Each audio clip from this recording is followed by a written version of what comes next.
August மாதம் 27ஆம் தேதிக்கான ஜீவ ஊற்று வேத தியானம் சங்கீதம் 22 வசனம் 20. என் ஆத்துமாவை பட்டயத்திற்கும் எனக்கு அருமையானதை நாய்களின் கொடூரத்திற்கும் தப்புவியும் என்பதே. ஆத்துமாவை தாக்கக்கூடிய பட்டயம் என்பது என்ன என்பதை ஆவியானவர் ஒத்தாசையோடு சற்று தியானிப்போம்.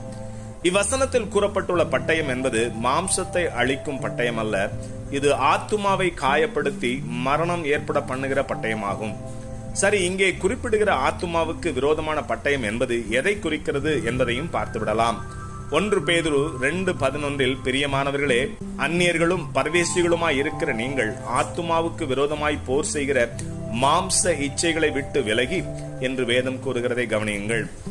ரட்சிக்கப்பட்ட தேவ பிள்ளைக்கு விரோதமாய் பிசாசு எந்த வகையிலாவது போர் செய்து கொண்டே இருக்கும். அதற்காக பிசாசு பயன்படுத்துகிற பட்டயம் மாம்சத்தை தூண்டும் இச்சை என்ற பாவமே ஆத்துமாவுக்கு விரோதமான பட்டயமாக இருக்கிறது. அடுத்து, தேவ பிள்ளைகளுக்கு எதிராக பிசாசுகளால் பயன்படுத்தப்படுகிற மனிதர்களின் நாவானது பட்டயமாக இருக்கிறது. அதிலிருந்து பிறக்கிற நிந்தைகள், தூஷணங்கள், பொய்களால் ஆத்துமாவை காயப்படுத்துவார்கள். ஆகவேதான் சங்கீதம் 57:4 அவர்கள் நாவு கருக்கான பட்டயமுமாய் இருக்கிறது என்று வேதம் கூறுகிறது. இவ்வாறு பிசாசுகளாலும் பிசாசின் மனிதர்களாலும் உண்டாகிற பட்டயத்தால் ஆத்துமா மரணம் அடையலாம். ஆனாலும் ஆத்துமாவை இவைகளால் அழிக்க இயலாது. ஆனால் மற்றொரு வகை பட்டயம் இருக்கிறது. அந்த பட்டயமானது ஆத்துமாவில் மரித்தும் கடைசி வரை உயிரடையாமல் இருக்கிற ஆத்துமாக்களை நிரந்தரமாக அழிக்க வல்லதாக இருக்கிறது.